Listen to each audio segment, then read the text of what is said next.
Alors qu'une serveuse ordinaire rentrait chez elle, l'imprévu a frappé.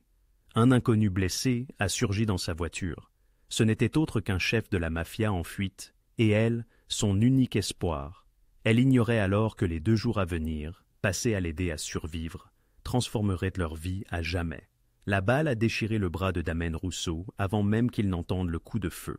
Un instant plus tôt, il serrerait la main de Marco Castellano sous le réverbère vacillant du quartier des entrepôts abandonnés.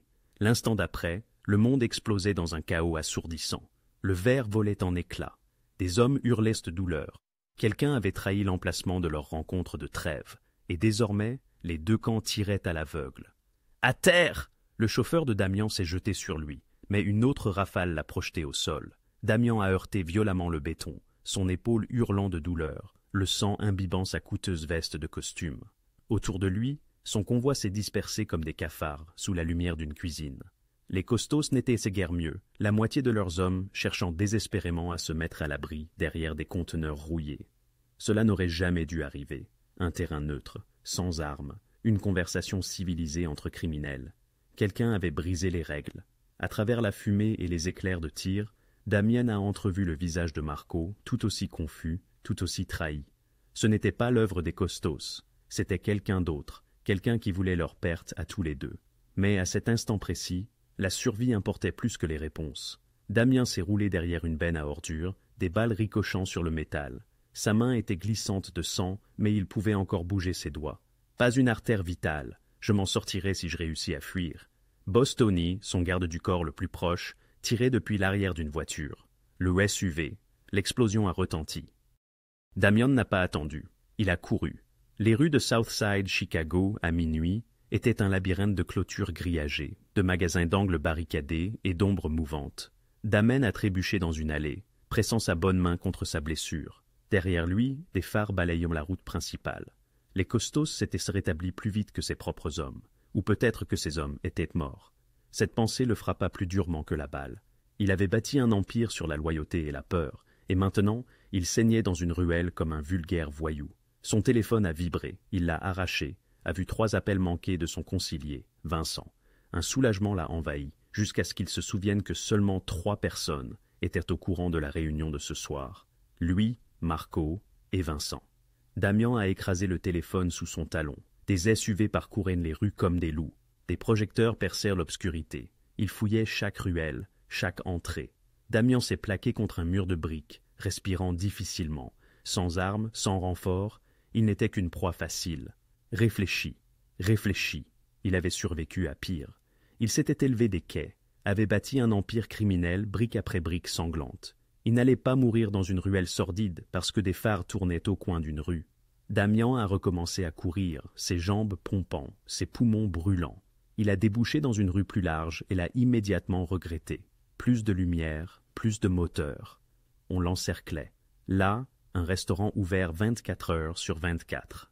Son enseigne au néon bourdonnant comme une guêpe mourante, et quelques voitures sur le parking. Damian a sprinté vers elle, se tenant profil bas. S'il pouvait simplement trouver un véhicule non verrouillé, le démarrer. La porte arrière d'une Honda Civic délabrée était légèrement ouverte. Damian n'a pas mis sa chance en doute. Il a plongé à l'intérieur, refermant la porte aussi doucement que possible. L'intérieur sentait le vieux café et le désodorisant vanille. Il s'est accroupi au fond de l'habitacle, derrière le siège conducteur, chaque muscle tendu, attendant le cri, le coup de feu, la fin. Le SUV est passé, son projecteur balayant le parking. Damian a retenu son souffle. La lumière s'est éloignée. Il a expiré lentement, goûtant le cuivre. Son bras pulsait. L'adrénaline s'estompait et la douleur s'engouffrait pour remplir le vide. Il avait besoin d'un hôpital, ou au moins d'une trousse de premier secours, et de quelqu'un d'assez stupide pour l'aider. La portière du conducteur s'est ouverte. La main de Damian s'est portée à son étui vide. Inutile. Il a levé les yeux alors qu'une jeune femme se glissait sur le siège, les clés tintant. Elle avait peut-être 25 ans, les cheveux foncés attachés en une queue de cheval désordonnée, vêtue d'un uniforme de serveuse taché de café. Elle semblait épuisée, comme si elle avait fait un long service et ne désirait que rentrer chez elle. Elle a jeté son sac sur le siège passager, a inséré la clé dans le contacteur, puis s'est figée. Leurs regards se sont croisés dans le rétroviseur. Pendant un instant, aucun des deux n'a bougé. Damian l'a vu tout saisir en temps réel. Le costume coûteux, le sang, le regard d'un homme à bout de ressources. Sa main s'est dirigée vers son sac. « Ne faites rien !» a dit Damian d'une voix basse. Elle n'a pas crié, ce qui l'a impressionné. Au lieu de cela, sa mâchoire s'est crispée. « Sortez de ma voiture. »« Je ne peux pas. »« J'appelle les flics. »« Faites-le. » Damen a vu un autre SUV patrouiller dans la rue. Ces hommes-là vous remercieront probablement, juste avant de nous tuer tous les deux. Elle a suivi son regard, a vu le SUV noir, le projecteur, les hommes au visage durci à l'intérieur. Son expression a changé. Pas de la peur, précisément, mais de la pure stratégie. « Pan, vous saignez sur mes sièges, » a-t-elle déclaré. « Je vous achèterai une voiture neuve. »« Vous mentez. »« Probablement, » a concédé Damas d'un air sombre. « Mais pour l'instant, vous êtes mon seul espoir, et s'ils me trouvent ici, ils supposeront que vous m'avez aidé. Alors, en réalité, nous sommes maintenant dans le même bain. Conduisez. » Sa voix s'est durcie, non plus une demande, mais un ordre. Elle l'a fixé encore 3 secondes. Il a observé ses mains trembler sur le volant. L'a vu jeter un coup d'œil au restaurant où elle était en sécurité 30 secondes plus tôt, puis aux SUV rôdeurs. L'a vu prendre la pire décision de sa vie. Le moteur a rugi. Elle est sortie du parking au moment où un autre SUV tournait le coin, son projecteur balayant vers eux. Elle a accéléré en douceur, ni trop vite, ni trop lentement, juste une travailleuse fatiguée rentrant chez elle après un long service. Dans le rétroviseur, Damian a vu le projecteur du SUV s'attarder sur eux, puis s'éloigner. Ils avaient gagné environ 60 secondes. « Où ?» a-t-elle demandé, la voix tendue. « N'importe où, sauf ici. » Elle a tourné dans une rue latérale, puis une autre, ses mains crispées sur le volant. Damen est resté discret, surveillant les rétroviseurs, la surveillant. « Comment vous appelez-vous » a-t-il interrogé. « Clara. » Elle n'a pas demandé son nom. Peut-être le connaissait-elle déjà. « Et vous venez de ruiner ma vie. »« Bienvenue au club » a marmonné Damian. Derrière eux, d'autres phares sont apparus. La chasse était ouverte. « À gauche, tournez à gauche. » Clara a brusquement tourné le volant, la Honda crissant dans le virage d'une étroite rue résidentielle. Derrière eux, les phares se sont multipliés comme des yeux de démon. 2 SUV maintenant, peut-être 3. « Ils nous rattrapent » a-t-elle dit, la voix à peine stable. « Ne prenez pas les routes principales. » Damien s'est redressé légèrement, ignorant la brûlure dans son bras. « Oh, vous connaissez les chemins de traverse. J'ai vécu ici toute ma vie. Alors, prouvez-le. » La mâchoire de Clara s'est serrée. Elle détestait qu'on lui donne des ordres, détestait le sang qui s'infiltrait dans son siège arrière, détestait d'avoir pris la décision en une fraction de seconde d'aider un étranger qui vivait clairement dans un monde qu'elle avait passé toute sa vie à éviter. Mais elle connaissait ces rues mieux que quiconque. Elle a tourné brusquement à droite dans une allée si étroite que ses rétroviseurs latéraux ont failli frotter les briques. Les poubelles ont défilé à toute vitesse. Un chien a aboyé. L'allée les a crachés dans une autre rue latérale, et Clara a immédiatement tourné à nouveau, se frayant un chemin à travers le quadrillage de quartiers oubliés que les touristes ne voyaient jamais. « Vous êtes doués !» a marmonné Damian. « Taisez-vous, je réfléchis. » Derrière eux, un SUV a suivi dans l'allée. L'autre a contourné pour essayer de les intercepter. Ces types savaient ce qu'ils faisaient. Professionnels, organisés. L'estomac de Clara s'est tordu. « Qui êtes-vous » a-t-elle demandé. « Quelqu'un qui a besoin de disparaître quelques heures. » Ce n'est pas une réponse. C'est la seule que vous obtiendrez. Clara l'a regardé dans le rétroviseur. Même blessé et pourchassé, il avait une présence, ce calme que confère le contrôle, même quand tout s'écroule. Son costume coûtait probablement plus cher que sa voiture. Sa montre, c'est certain. Ce n'était pas la victime d'un vol à main armée. Ce n'était pas un dealer de rue dépassé. C'était quelqu'un d'important. Le SUV derrière eux a accéléré. « Il y a un passage souterrain devant », a dit Clara rapidement. Une ancienne voie ferrée, pas de lumière. Prenez-le. Elle a écrasé l'accélérateur. Sa Honda n'était pas conçue pour la vitesse, mais elle était petite et agile. Le passage souterrain se profilait à l'horizon, un tunnel de béton engloutissant la route, sombre et abandonné. Des barrières de chantier bloquaient une voie. Des graffitis recouvraient les murs. Clara a éteint ses phares et a plongé dans l'obscurité la plus totale. Que faites-vous ? Faites-moi confiance. Elle ne voyait absolument rien. Juste le noir et la faible lueur de la sortie à 50 mètres. Elle alla garder le pied ferme, la mémoire musculaire la guidant. Elle avait parcouru ce trajet 1 millier de fois. Derrière eux, les phares du SUV ont illuminé le tunnel, puis se sont brusquement éteints. Clara a tiré fort à droite, dissimulant sa voiture derrière un pilier de béton massif. Elle a enclenché le stationnement et a retenu son souffle. Les secondes se sont étirées. Le SUV est passé lentement, son moteur un grondement sourd dans l'obscurité. Clara a discerné les silhouettes de deux hommes à l'intérieur, leurs têtes tournant, cherchant. L'un d'eux tenait une lampe de poche, le faisceau balayant les murs du tunnel. Damian n'a pas bougé, n'a pas respiré. Le faisceau lumineux a traversé leur cachette, à quelques centimètres du capot de la Honda. Le cœur de Clara battait si fort qu'elle était sûre qu'il l'entendrait. Le SUV a continué à rouler lentement, si lentement, puis il les a dépassés, se dirigeant vers la sortie. Clara a attendu que les feux arrière disparaissent avant d'expirer. Ses mains tremblaient maintenant, l'adrénaline inondant son système. « Démarrez la voiture », a dit Damen doucement, mais sans les phares. Pas encore, elle a obéi, ses doigts tâtonnant sur la clé. Le moteur a démarré avec un doux grondement.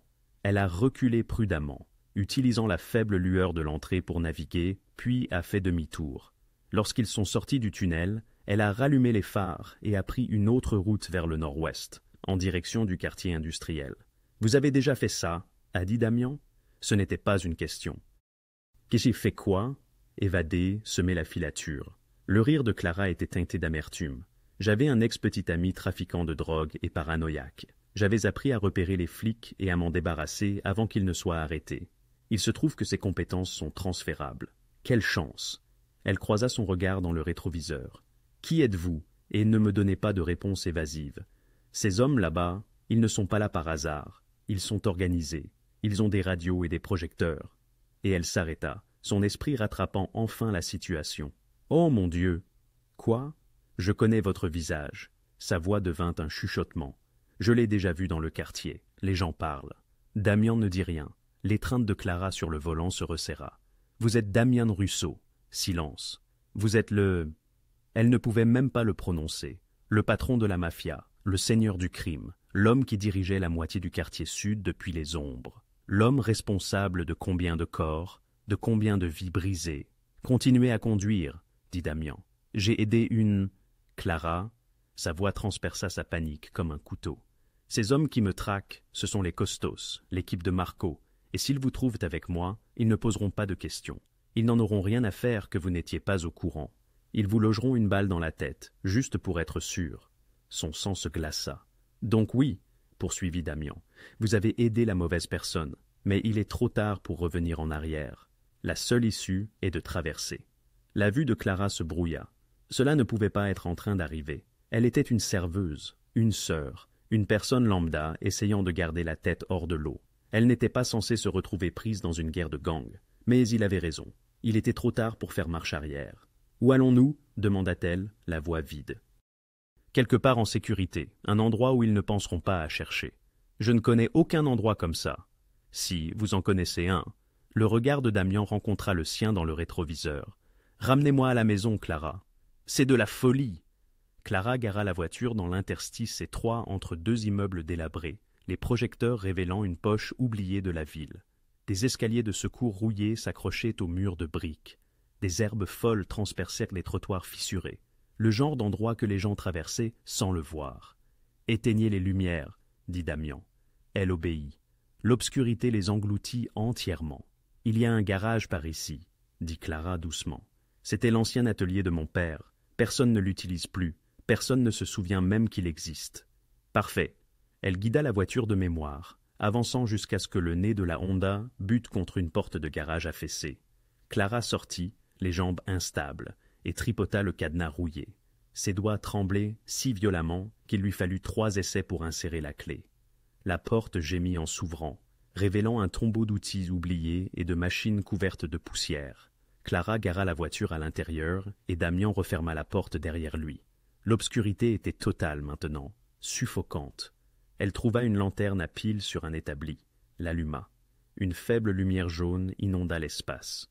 Le garage ressemblait à un musée de la vie de son père. Des râteliers d'outils sur les murs. Un élévateur hydraulique qui ne fonctionnait plus depuis des années. Des pièces de voiture éparpillées sur des étagères comme des fossiles mécaniques. Tout était recouvert d'une épaisse couche de négligence. « Depuis combien de temps est-il abandonné ?» demanda Damian, s'appuyant lourdement contre la Honda. « 3 ans depuis la mort de mon père. » La voix de Clara était atone. Crise cardiaque, juste là, près de cet établi. Je suis désolé.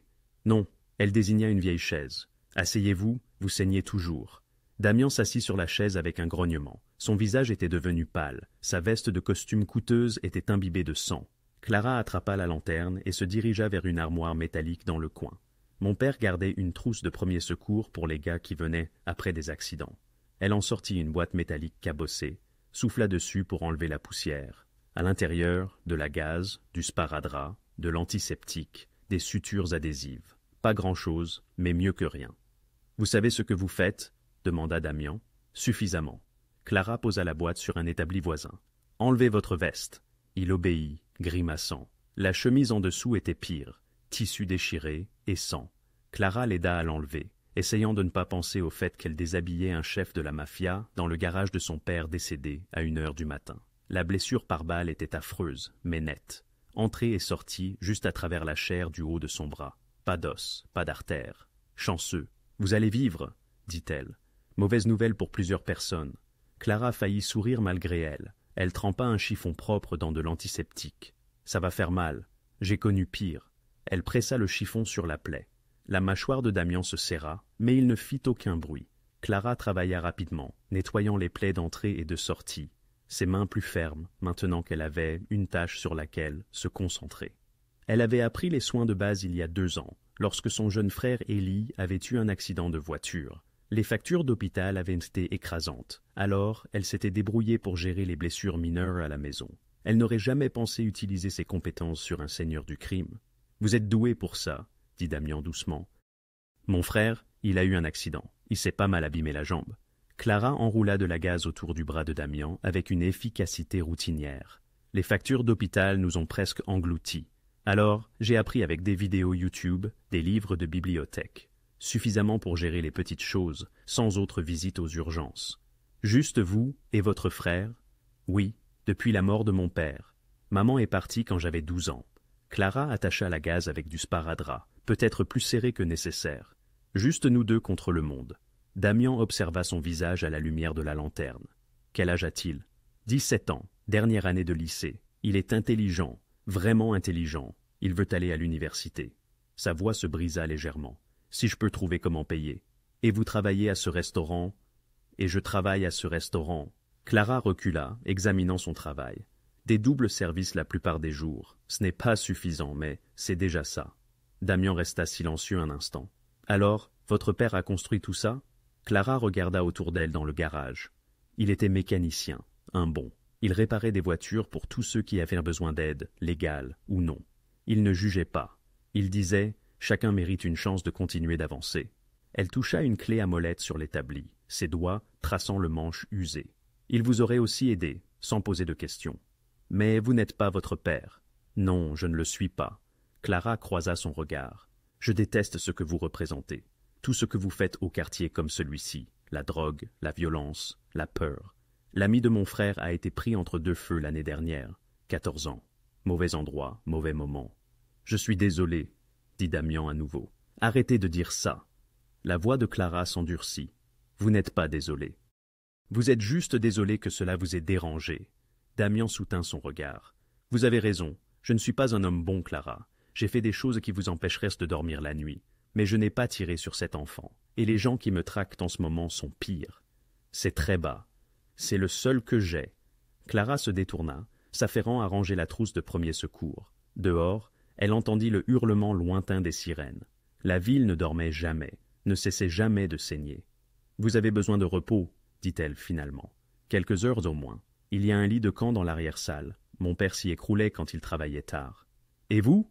Je dois monter à l'étage, vérifier Eli, m'assurer qu'il va bien. » Clara se dirigea vers la porte. « Je reviendrai avant l'aube. J'apporterai de la nourriture, des vêtements propres, puis vous partirez. Et nous ne parlerons plus jamais de ça. » Clara. Elle marqua une pause, la main sur la porte. « Merci, » dit Damian doucement. « Pour information, vous m'avez sauvé la vie ce soir. » Clara ne se retourna pas. « Ouais, je commence à le regretter. » Mais alors qu'elle s'éclipsait dans la nuit, laissant le chef de gang dans le garage de son père, elle ne pouvait se défaire du sentiment qu'elle venait de franchir une ligne qu'elle ne pourrait jamais effacer. Et quelque part dans l'obscurité, les costos chassaient toujours. Clara gravit l'escalier de secours rouillé derrière le bâtiment, les jambes lourdes de fatigue. 3 étages plus haut, une fenêtre qu'elle ne fermait jamais correctement. Elle se glissa à l'intérieur, atterrissant doucement dans sa cuisine minuscule. L'appartement était sombre et silencieux. Elle resta là un instant, laissant ses yeux s'habituer, écoutant les sons familiers de la maison. Le ronronnement du réfrigérateur, la télévision des voisins qui transperçait les murs fins. La douce respiration de son frère depuis la chambre au bout du couloir. Normal, tout était normal, sauf que ses mains tremblaient toujours. Clara traversa l'appartement comme un fantôme, vérifiant la porte d'entrée, verrouillée et enchaînée, puis regardant à travers les stores, la rue en contrebas. Un SUV noir passa lentement, son projecteur balayant les voitures garées et les portes. Son sang se glaça. Ils étaient là, dans son quartier, à chasser. Elle laissa tomber les stores et se détourna, son cœur battant à tout rompre. Penser, il fallait qu'elle pense, mais l'épuisement la cernait et la chute d'adrénaline la frappait de plein fouet. La table de la cuisine était ensevelie sous une montagne d'enveloppes. Des factures, toujours des factures. Clara s'effondra sur une chaise et les fixa sans les voir. Facture médicale de l'accident d'Ellie. Loyer en retard de 2 semaines. Électricité, eau, paiement de prêts étudiants. Elle les évitait depuis 3 mois. De toutes les personnes qui auraient donc pu se retrouver dans ma voiture, murmura-t-elle à la pièce vide. Un mafieux, un seigneur du crime, le genre d'homme exact contre lequel son père l'avait mise en garde, même s'il réparait leur voiture et prenait leur argent. Reste loin de cette vie, Clara, avait-il dit. Elle engloutit les gens et ne les recrache jamais. Et maintenant, elle en avait caché un dans son garage. Clara pressa ses paumes sur ses yeux. Elle devrait appeler la police, dénoncer Damian, prétendre qu'il l'avait forcée sous la menace d'une arme, ce qui n'était pas loin de la vérité. Mais elle se souvint alors de la façon dont ses SUV s'étaient déplacés. Coordonnés, professionnels, la façon dont les yeux de Damian avaient l'air quand il avait dit qu'il la tuerait, juste pour être sûr. Il ne mentait pas. Elle était dans le coup maintenant, qu'elle le veuille ou non. Pendant ce temps, dans le garage en dessous, Damian ne pouvait dormir. Son bras le lançait malgré les bandages soignés de Clara. Mais la douleur n'était pas ce qui le tenait éveillé. C'était l'arithmétique de la trahison. Il était assis sur le lit de camp poussiéreux dans l'arrière-salle, une couverture empruntée sur les épaules, et refaisait les calculs. Seules trois personnes étaient au courant de la réunion de ce soir avec les Costos. Lui-même, Marco et Vincent, son conciliaire, son bras droit depuis 8 ans. Vincent, c'est lui qui a désigné ce lieu. Vincent, c'est lui qui a insisté pour réduire le dispositif de sécurité afin de ne pas alerter Marco. Vincent, c'est encore lui qui, par une étrange coïncidence, était en train de vérifier le périmètre au moment où les coups de feu ont retenti. Une tension palpable durcit la mâchoire de Damian. Il avait érigé son empire sur la loyauté et la confiance. Et pourtant, quelqu'un l'avait trahi. La question persistait. Pourquoi? L'argent, la peur, l'ambition? Peu importait la raison. Une trahison reste une trahison, implacable. Il sortit le téléphone portable prépayé qu'il gardait toujours dans la poche intérieure de sa veste. Une ligne que les Castellanos n'auraient jamais pu identifier. 3 appels, tous aboutissant à une messagerie vocale. Tony, son chauffeur, probablement mort ou capturé. Marco, l'un de ses hommes, resté sans réponse. Enfin, les docs ne donnaient aucun signe de vie. Chaque ligne était compromise, chaque connexion rompue. Damian Rousseau, qui la veille encore commandait une armée, se retrouvait ce soir seul face à son destin. Ses pensées s'attardèrent sur Clara, la serveuse aux mains calleuses et à la détermination inébranlable. Elle aurait pu hurler. Au lieu de cela, elle l'avait conduit à travers une zone de guerre avec une assurance qui déconcertait. Et pourtant, elle le haïssait. Il l'avait perçu dans son regard lorsqu'elle avait identifié son nom. Non pas de la peur, mais une haine profonde, née de la souffrance de son quartier, tandis que des hommes comme lui s'enrichissaient. Il ne pouvait lui donner tort. De l'extérieur, le grondement d'un moteur se fit entendre. Damian se glissa vers la petite fenêtre crasseuse, observant à travers une fente dans les planches. Un autre SUV rampait lentement dans l'allée. Des faisceaux de projecteurs balayaient les environs. Il ne lâcherait rien. Dans les rues désertes, Franchi, l'homme de main de Marco Castellano, un colosse au cou de taureau, s'appuya contre un SUV et alluma une cigarette. Autour de lui, le quartier sud s'était mué en un impitoyable terrain de chasse. « Des nouvelles » demanda-t-il dans sa radio. « Négatif » répondit une voix. « On a fouillé tous les garages de la 5e. Rien.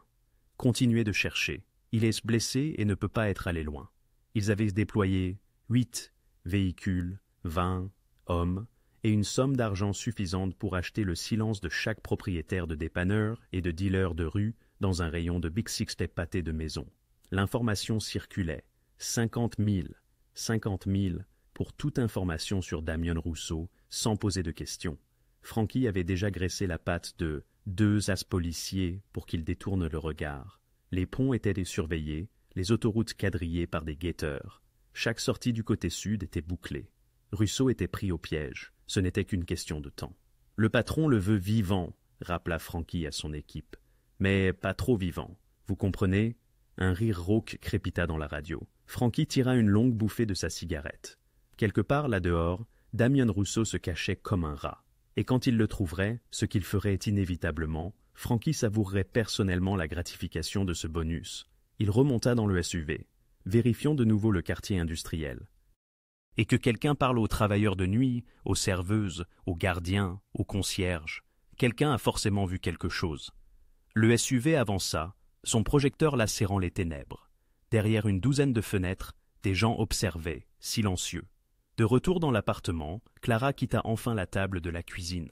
Elle jeta un dernier regard à Ellie, toujours endormi, merveilleusement inconscient, puis saisit un sac de sport dans son placard. Des vêtements propres, des barres de céréales, de l'eau en bouteille, une carte routière que son père gardait dans la boîte à gants. Elle ignorait la raison de ses préparatifs et ce que le matin allait révéler. Mais quelque chose en elle lui disait que les 48 prochaines heures bouleverseraient tout. À l'extérieur, un autre SUV patrouillait. Le quartier retenait son souffle, et dans le garage en contrebas, Damian Rousseau, assis dans l'obscurité, élaborait sa prochaine manœuvre, conscient que l'ennemi le plus redoutable n'était pas celui qui le traquait de l'extérieur, mais celui qui s'était approché suffisamment pour appuyer sur la détente. Clara revint au garage, juste avant l'aube, le sac de sport en bandoulière et un thermos de café à la main.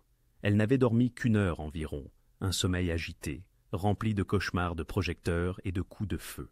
La porte du garage grinça en s'ouvrant. Damian était déjà debout, près de la fenêtre, observant l'allée à travers une fente dans les planches. Il avait enfilé une vieille chemise de travail de son père par-dessus ses bandages. Elle était trop petite aux épaules, mais propre. « Tu es revenu » dit-il sans se retourner. « Ne sois pas si surpris » répondit Clara en posant le sac avec un bruit sourd. « J'ai apporté des vêtements, de la nourriture, tu dois partir. »« Je sais. Je veux dire, maintenant, ce matin, avant que... » »« Je ne peux pas. » La colère de Clara jaillit. « Oui, tu peux. Tu sors par cette porte. Tu disparais dans le trou où les gens comme toi disparaissent. Et je reprends ma vie. » Damian se retourna finalement pour lui faire face. « Tu penses que c'est si simple? Je pense que tu n'es plus mon problème. » Faux.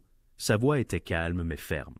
Tu es sur les images de surveillance du parking de ce restaurant. Tu es sur chaque caméra de circulation entre là et ici. Les Costano ne sont pas stupides. Ils trouveront ces images avant midi, si ce n'est déjà fait. Ils identifieront ta voiture, tes plaques, ton visage. Le thermos de café glissa des mains de Clara. Non, ils ne feraient pas ça. Ils le feraient, ils le feront. Damian s'approcha, son expression grave. Clara, au moment où je suis monté dans ta voiture, tu es devenue partie prenante. Fuir ne servira à rien. Prétendre que ça n'est pas arrivé non plus. La seule chose qui aide maintenant, c'est d'aller jusqu'au bout. Jusqu'au bout de quoi? La voix de Clara monta. Que tu te fasses tuer, que je me fasse tuer, que mon frère devienne un dommage collatéral dans ta guerre des gangs? Non. La mâchoire de Damian se serra. Jusqu'à ce que j'y mette fin définitivement. Clara rit, un son aigu, amer. Tu es un homme, blessé, traqué. Tu penses que tu peux juste quoi? Gagner une guerre depuis le garage de mon père? J'ai gagné des guerres avec moins. Mon Dieu, écoute-toi. Clara se détourna, passant ses mains dans ses cheveux. Vous les gens, vous êtes tous pareils, tellement sûrs d'être invincibles que les règles ne s'appliquent pas à vous. Pendant ce temps, le reste d'entre nous essaie juste de survivre aux décombres que vous laissez derrière. Tu as raison. Elle se retourna vivement. Quoi? Tu as raison, répéta Damian. J'ai laissé des décombres, des vies détruites, fait des choix qui m'ont empêché de dormir. Il marqua une pause. Mais je suis aussi la seule chose qui se dresse entre toi et les Costano en ce moment. Alors tu peux me haïr autant que tu veux, je l'ai bien mérité. Mais si tu veux protéger ton frère, tu as besoin de moi en vie. J'ai besoin de toi parti. C'est la même chose. Finalement, Damian se dirigea vers l'établi. saisit la carte routière qu'elle avait apportée. Mais d'abord, j'ai besoin de joindre mes gens, ceux en qui je peux encore avoir confiance. Et pour cela, je dois traverser la ville sans me faire tirer dessus, ce qui signifie que j'ai besoin de quelqu'un qui connaît ces rues mieux que les Costano. Clara le fixa. Tu es fou, probablement. Il déplia la carte. À quel point connais-tu le côté nord? Ne fais pas ça, Clara. Il croisa son regard. Dans 48 heures, ça se termine. Je reprends contact avec mon équipe. Nous nous occupons des Costano et je disparais de ta vie pour toujours. Mais je ne peux pas le faire seul. Pas cette fois. Pourquoi devrais-je t'aider? Parce que tu l'as déjà fait. La voix de Damien s'adoucit. Et parce que je te promets que ton frère restera en sécurité. Peu importe ce qui m'arrive, Ellie ne sera pas touchée, je m'en assurerai. Tes promesses ne signifient rien, elles signifient tout. Il y avait quelque chose de féroce dans ses yeux maintenant. J'ai enfreint beaucoup de règles, Clara, fait des choses que je ne peux pas annuler. Mais je tiens ma parole, toujours. C'est la seule monnaie qui compte dans mon monde. Clara voulait discuter, voulait lui crier de partir, d'emporter son sang, son argent et ses promesses brisées, et de quitter sa vie. Mais elle regarda son visage, épuisé, déterminé, sincère, et sentit quelque chose changer. Il disait la vérité, du moins, il croyait la dire. 48 heures, dit-elle doucement. 48 heures, et puis tu es parti pour toujours. Tu ne me reverras plus. Clara ferma les yeux, sentant le poids des décisions s'installer sur ses épaules. Elle pensa à Ellie, encore endormie à l'étage. Pensa aux factures sur la table et à la vie qu'elle avait si durement construite à partir de rien. Pensa à son père, qui avait aidé quiconque le lui demandait, peu importe de quel côté de la loi il se trouvait. Peut-être lui ressemblait-elle plus qu'elle ne voulait l'admettre. « Je connais des itinéraires, dit-elle finalement. Des routes secondaires, des zones industrielles, des endroits où la police ne patrouille pas. Je peux te faire traverser la ville sans prendre les grandes artères. C'est tout ce dont j'ai besoin. Mais j'ai des règles. » Clara s'approcha, sa voix dure. « Nous ne blessons personne qui ne le mérite pas. Nous n'impliquons pas de civils. Et si je dis que c'est trop dangereux, nous nous arrêtons. Accord ?» Damien tendit sa bonne main. « Accord. » Clara hésita, puis la serra. Sa poigne était ferme, chaude malgré le froid du garage. « Quand commençons-nous » demanda-t-elle. « Maintenant. » Damien plia la carte. « Il y a une station-service abandonnée du côté est. Un vieil ami à moi la tenait avant qu'il ne quitte le business. Si je peux l'atteindre, je peux prendre contact avec des gens en qui j'ai confiance. Le côté était infesté de Costano. Je sais. C'est pourquoi j'ai besoin de toi. » Clara ramassa le sac de sport, ses mains stables maintenant. La décision était prise. Pour le meilleur ou pour le pire, elle était totalement investie. « Allons-y, dit-elle, avant que je ne change d'avis. » Ils montèrent dans la Honda alors que le soleil commençait à se lever, peignant le ciel de nuances de sang et d'or. La ville se réveillait, et la chasse aussi. La lumière de l'aube filtrait à travers des pare-brises crasseux, tandis que Clara conduisait la Honda à travers un labyrinthe de voies de service et d'allées oubliées. La ville avait un aspect différent à cette heure. Plus douce, presque innocente. Des travailleurs se rendant à leurs postes matinaux. Des camions de livraison effectuant leur tournée. Un monde inconscient de la guerre qui se déroulait dans ses ombres. Damien était assis, plongé bas dans le siège passager, une casquette de baseball tirée sur son visage. Une des vieilles vestes de son père recouvrait ses vêtements coûteux. Pour quiconque jetait un coup d'œil, il ressemblait à un simple travailleur profitant d'un trajet. « Prends la prochaine à droite », dit-il doucement, puis suit la voie de service derrière le parc industriel. Clara obéit, ses mains détendues sur le volant maintenant. La terreur initiale s'était dissipée, laissant place à un étrange calme. Peut-être était-ce le choc, peut-être l'acceptation. Quoi qu'il en soit, elle se sentait étrangement concentrée. La station-service, quelle distance? 5 kilomètres vers l'est, près de l'ancien passage à niveau. Damien vérifia le rétroviseur pour la 100e fois. Elle s'est fermée depuis 5 ans. Mon ami S la gérait comme une couverture. Affaires légales en surface, autres arrangements en dessous. Il s'était retiré en Floride, mais le bien foncier restait sous la tutelle d'une fiducie qu'il contrôlait. Pratique, stratégique, se dit Clara. Damien ajusta sa casquette. « Je possède 13 propriétés dans toute la ville », révéla-t-il. La plupart des gens ne le savent pas. Ce sont des refuges, des points de rencontre, des entrepôts. Quand tu opères dans l'ombre, tu as besoin d'endroits pour te cacher. Clara vira brusquement à gauche, coupant à travers un parking vide pour éviter un carrefour principal. « Ça doit être sympa », répliqua-t-elle avec une pointe d'envie. J'ai à peine les moyens de louer un appartement. Il ne s'agit pas d'être sympa, il s'agit de survie. C'est la même chose, non? Rétorqua Clara. Tu survis avec des planques et des comptes offshore. Moi, je survis avec des doubles, shift et la prière. Damien garda le silence un instant. Alors, depuis combien de temps travailles-tu aux Dinners? Ah, depuis des années, depuis que papa est mort et que les factures ont commencé à s'accumuler, répondit Clara en s'engageant sur une route d'accès étroite bordée d'entrepôts. Pourquoi? Demanda-t-il, juste par curiosité. Quoi? N'essaie pas d'humaniser cela, déclara Clara, la voix durcie. Nous ne sommes pas amis, nous ne sommes pas partenaires. C'est une transaction. 48 heures, ensuite tu disparais. Compris? Damien acquiesça. Mais ses yeux ne la quittèrent pas, et Clara ressentit le poids de cette attention. Cela la déconcertait, non pas parce que c'était menaçant, mais parce que cela semblait sincère, comme s'il la voyait réellement, pas seulement comme un moyen d'atteindre un but, mais comme une personne. Personne ne l'avait regardée ainsi depuis des années. La route de service serpentait à travers une zone industrielle, des usines abandonnées, des machines rouillées, des blocs entiers de déclin économique. Clara connaissait ces rues. Elle les avait parcourues 1000 fois, prenant des raccourcis pour éviter le trafic, trouvant des itinéraires qui lui faisaient regagner de précieuses minutes et de l'argent d'essence. « Tu connais vraiment bien la ville, » observa Damien. « On apprend la carte quand chaque minute compte, quand être en retard signifie perdre un shift. Perdre un shift signifie manquer le loyer, » expliqua Clara en évitant un nid de poule qui aurait pu engloutir un pneu. « On apprend l'efficacité quand on ne peut pas se permettre d'erreur. »« J'ai appris de la même manière, » murmura Damien. « Circonstances différentes, même principe. » Clara le regarda. « Tu n'as pas toujours été, » commença-t-elle d'un geste vague, « riche, puissant. » Le sourire de Damien était mince. « Non. J'ai grandi dans un appartement de deux pièces sur les quais. Mon père s'est tué au travail à décharger des navires. Ma mère faisait des ménages jusqu'à ce que ses mains saignent. J'ai appris très tôt que le monde ne vous donne rien. Il faut le prendre, ou mourir en essayant. Alors, tu as choisi le crime? C'est la survie. Le crime n'était que la méthode. C'est une excuse facile. C'est une excuse honnête. » Clara ouvrit la bouche pour rétorquer, puis aperçut le point de contrôle. Deux VUS, bloqués de la route devant eux, garés en travers pour créer un goulot d'étranglement. Des hommes en vêtements sombres scrutaient chaque véhicule qui passait. L'un d'eux tenait une tablette, probablement pour vérifier les plaques d'immatriculation dans une base de données. « Zut !» souffla Clara. « Ne t'arrête pas !» ordonna Damien, la voix calme. « Ne fuis pas. Ralentis juste naturellement. »« Ils te verront.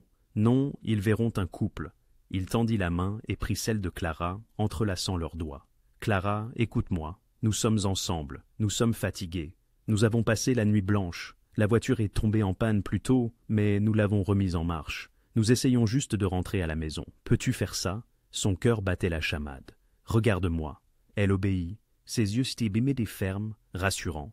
Son pouce traçait un petit cercle sur le dos de sa main. « Tu es plus forte que tu ne le penses, » murmura-t-il. « Respire, souris, tout va bien. » Clara prit une inspiration hésitante et relâcha l'accélérateur, laissant la Honda rouler vers le point de contrôle. Un des hommes leva la main, lui faisant signe de s'arrêter. Elle s'exécuta, baissant sa vitre. « Bonjour, » dit l'homme. Il était jeune, 30 ans peut-être, avec des yeux froids qui avaient la trop vue. Un peu tôt pour être de sortie. « Panne de voiture, » répondit Clara, forçant un sourire fatigué. Elle serra la main de Damien. Pas pour la forme, mais pour le courage. Tombée en panne près de l'autoroute, ça nous a pris une éternité pour la faire redémarrer. L'homme jeta un coup d'œil à Damien. « C'est exact ?» Damien souleva légèrement sa casquette, offrant un hochement de tête là.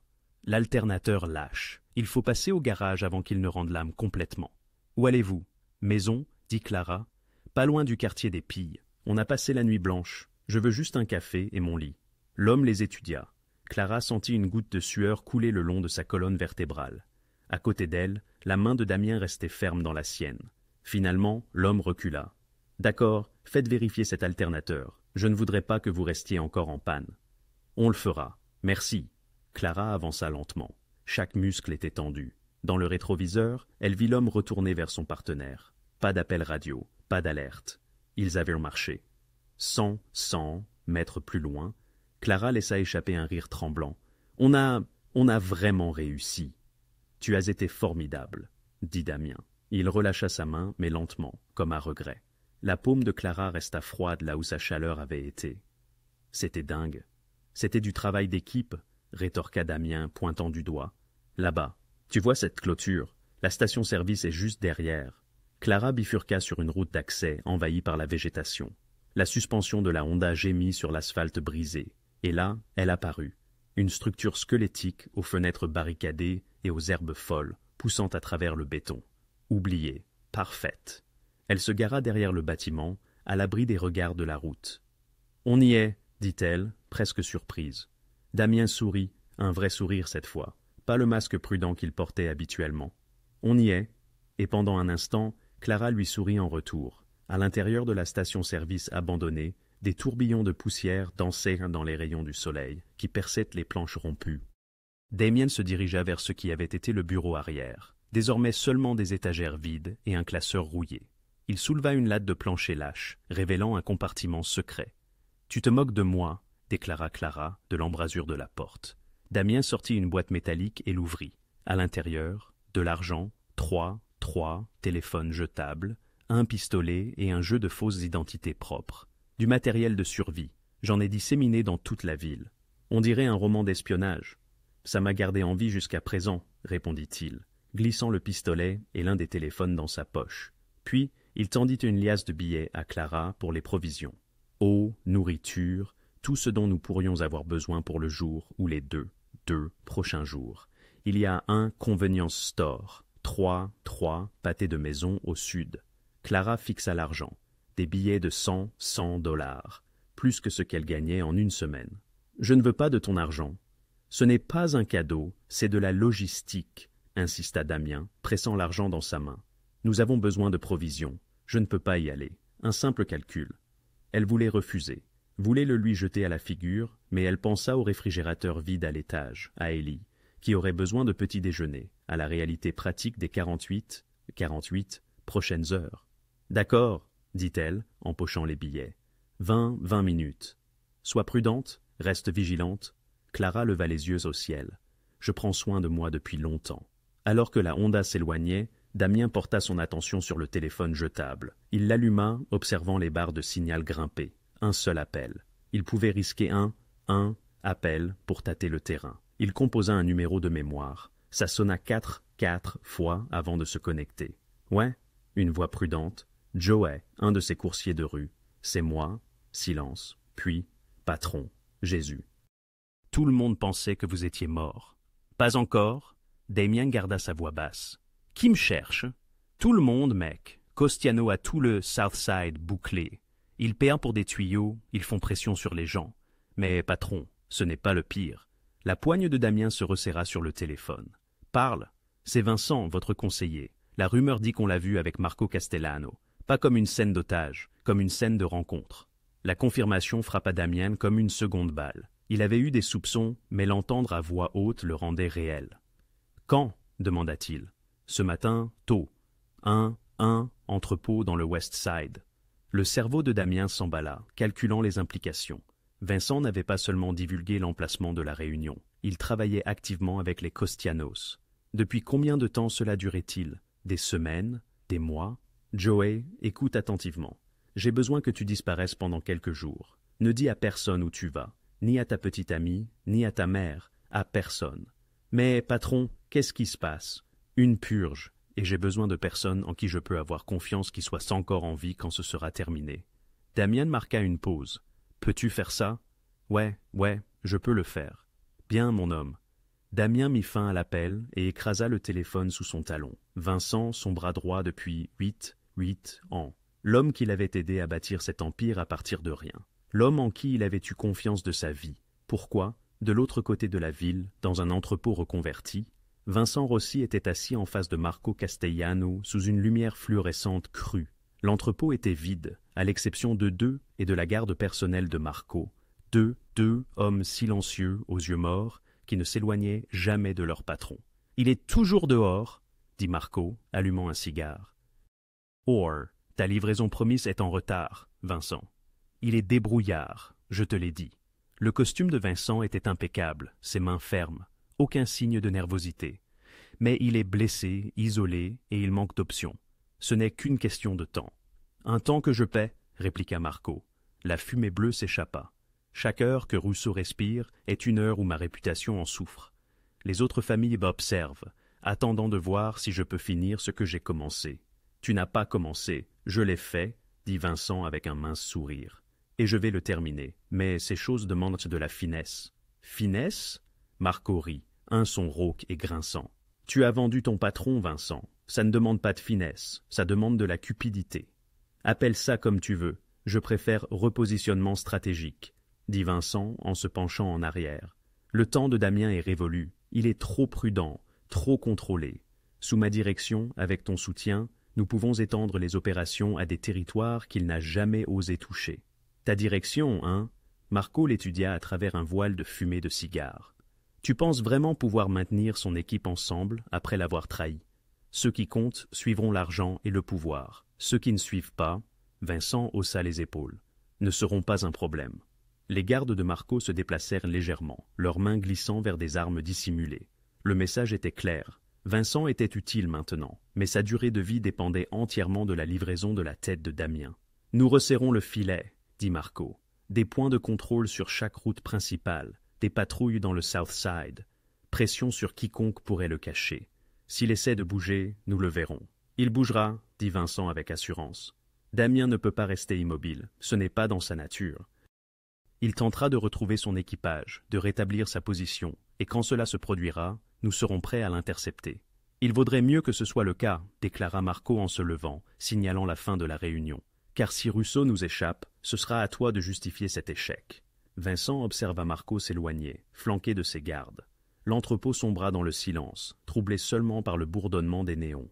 Il sortit son téléphone et composa un numéro. « C'est moi, » dit-il une fois la communication établie. « Renforcer les patrouilles dans les quartiers sud ainsi que dans les zones industrielles.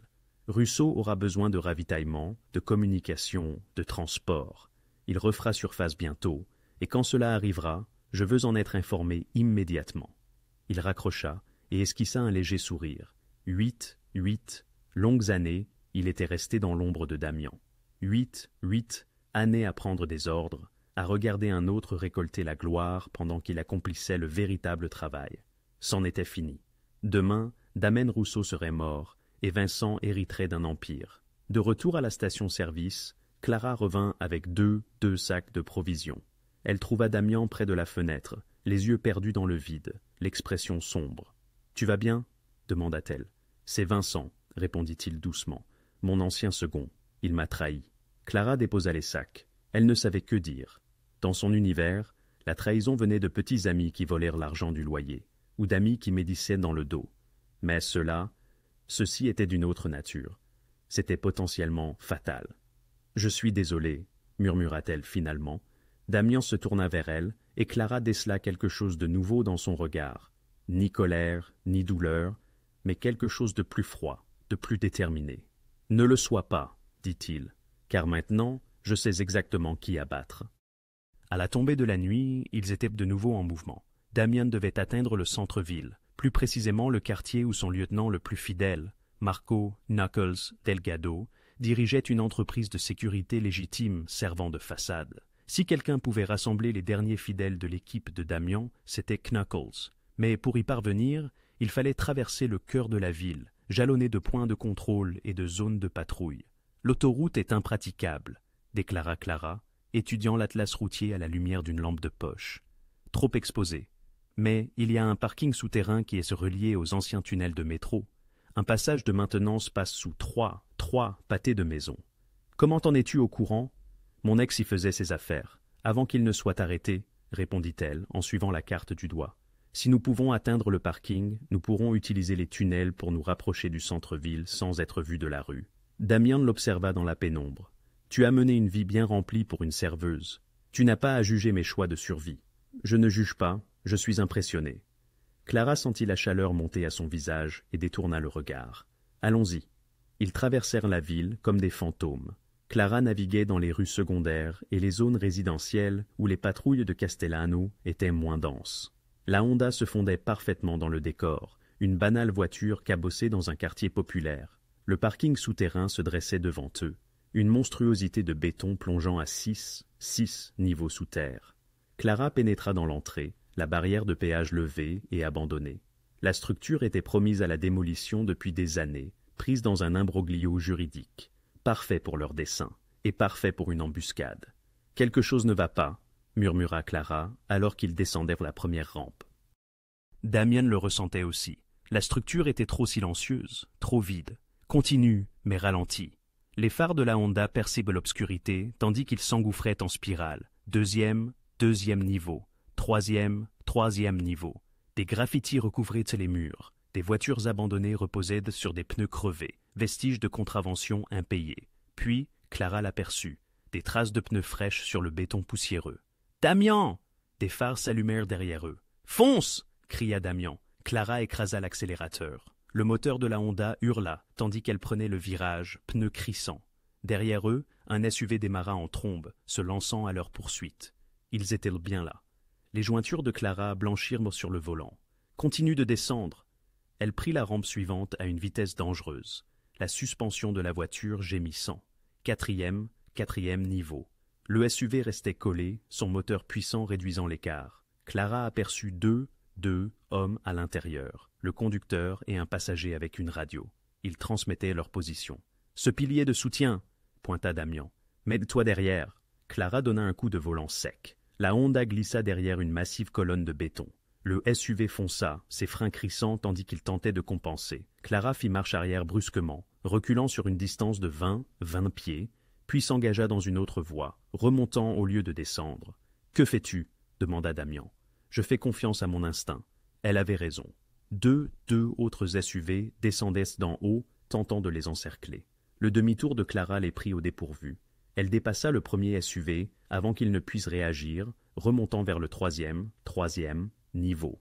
Mais maintenant, les trois véhicules étaient derrière eux, coordonnés. « Nous sommes piégés ici », dit Damian, cherchant des issues. L'esprit de Clara s'emballait. La structure était un labyrinthe, mais elle y avait passé des heures, des années auparavant, attendant que son ex gère ses affaires. Elle connaissait sa configuration, ses particularités. « Le système d'alarme, » dit-elle soudain. « Il est toujours activé au deuxième niveau. Alors, tiens bon !» Elle aborda le virage suivant à une vitesse folle, les pneus fumant. Troisième niveau. Deuxième niveau. Les SUV gagnaient du terrain, leurs moteurs supérieurs engloutissant la distance. Clara entendait leur radio crépiter, coordonnant la traque. Elle repéra ce qu'elle cherchait, une borne d'alarme incendie sur le mur. Sans ralentir, elle lança violemment une bouteille d'eau qu'elle avait achetée plus tôt. Elle se brisa contre l'alarme. Instantanément, les sirènes retentirent. Les gicleurs s'activèrent à travers le niveau. Les lumières d'urgence clignotaient en rouge et blanc. Les SUV hésitèrent, désorientés par le chaos. Clara utilisa ses précieuses secondes pour s'engager dans une étroite voie de maintenance, à peine plus large que sa Honda. Les SUV ne purent pas la suivre. Trop grand, trop large.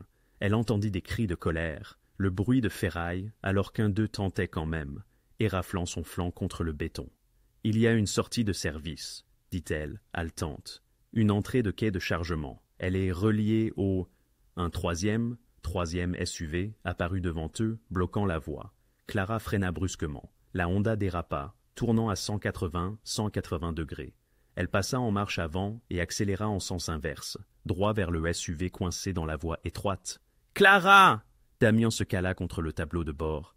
Elle tourna à droite au dernier moment, se faufilant dans un espace entre le SUV bloqué et le mur. La peinture fut éraflée, le métal grinça, le rétroviseur s'arracha, mais ils passèrent. La sortie de service apparut, une rampe menant à un quai de chargement et un accès à la rue, presque arrivés. Une silhouette se posta sur leur chemin. L'un des éclaireurs de Castellano, radio à la main, levant une arme. Damian était déjà en mouvement. Il ouvrit sa portière alors que Clara virait. La portière frappa l'éclaireur à la poitrine, le projetant à terre. Damian sortit en un instant, se déplaçant avec une précision redoutable malgré son bras blessé. L'éclaireur chercha son arme tombée. Damian y arriva le premier. Une brève lutte, un son étouffé. L'éclaireur s'affaissa. « Remonte !» cria Clara. Damian se jeta sur le siège passager. Clara accélérait déjà sur la rampe, traversant le quai de chargement et débouchant dans l'air pur et salvateur de la rue. Derrière eux, les alarmes du parking continuaient de hurler. Les SUV devraient retrouver leur chemin, gérant le chaos qu'elle avait créé. Ils avaient là gagné quelques minutes, peut-être plus. Clara ne ralentit pas avant d'être à 6. 6 pâtés de maison, garés dans une ruelle derrière une épicerie fermée. Puis, elle coupa le moteur et resta assise, tremblante, l'adrénaline inondant son système. « C'était incroyable, » dit Damian calmement. Clara rit d'un rire aigu, presque hystérique. « C'était insensé. Nous avons failli mourir au moins 4 fois. Mais nous ne l'avons pas fait. » Elle se tourna pour le regarder. Son visage était rouge, ses yeux brillants. Il paraissait plus vivant qu'elle ne l'avait jamais vu. Et malgré tout, malgré le danger et la peur et l'impossibilité de tout cela, elle le ressentait aussi. Ils avaient survécu ensemble. « Ton frère serait fier, » dit Damian. « La façon dont tu as géré ça, la plupart des conducteurs expérimentés n'auraient si pas pu. »« Ne, » interrompit Clara doucement. « N'en fais pas une question de compétence ou d'entraînement. Nous avons juste eu de la chance. »« Non, » soutint Damian, son regard ancré dans le sien. « Nous avons été à la hauteur. » Et dans le silence qui s'ensuivit, quelque chose changea entre eux. Un lien forgé non pas par des mots, mais par des battements de cœur partagés et une respiration synchronisée, en faisant confiance à quelqu'un d'autre de sa vie et en le voyant se montrer à la hauteur. Clara démarra le moteur. « Où allons-nous maintenant » demanda-t-elle. « Quelque part en sécurité. Nous devons nous regrouper. » Elle hocha la tête et s'engagea de nouveau dans la rue. Aucun d'eux ne remarqua le petit dispositif de localisation, pas plus grand qu'une pièce de monnaie, attaché magnétiquement sous le châssis de la Honda, placé là par l'éclaireur avant que Damian ne l'ait neutralisé. La traque était loin d'être terminée. Ils trouvèrent refuge dans une autre des planques de Damian, un appartement vacant au-dessus d'une laverie automatique dans un quartier que les Castellanos n'avaient pas encore sécurisé. L'espace était sommaire, un matelas au sol, de l'eau en bouteille dans le réfrigérateur et des barreaux aux fenêtres. Clara s'effondra sur une chaise pliante, chaque muscle endolori. Il était maintenant tard dans l'après-midi, le deuxième jour de ce cauchemar. 48 heures qui ressemblaient à 48 années. Damian se tenait à la fenêtre, observant la rue en contrebas avec la patience d'un prédateur. Son bras blessé pendait raide à ses côtés, mais son esprit était clairement en ébullition. « Nous ne pouvons pas continuer à fuir, » dit-il finalement. C'était le plan. 48 heures, tu te souviens, retrouver tes hommes, puis disparaître. Les plans changent. Damian se détourna de la fenêtre. Ils ne vont pas s'arrêter.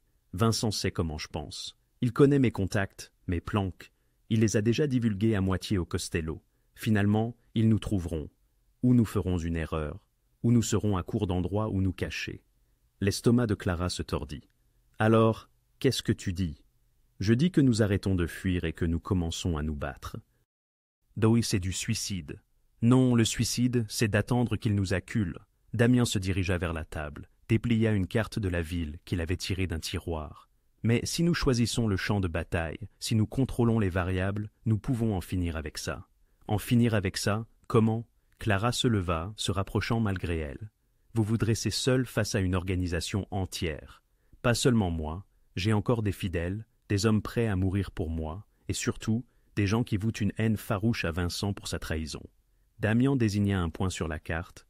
Il y a un dépôt ferroviaire désaffecté du côté est, zone industrielle, aucun civil, de multiples points d'entrée, mais une seule sortie vraiment praticable. C'est isolé, défendable. Clara fixa la carte, une lueur de compréhension traversant son regard. Vous voulez les attirer là-bas? Oui, c'est de la folie.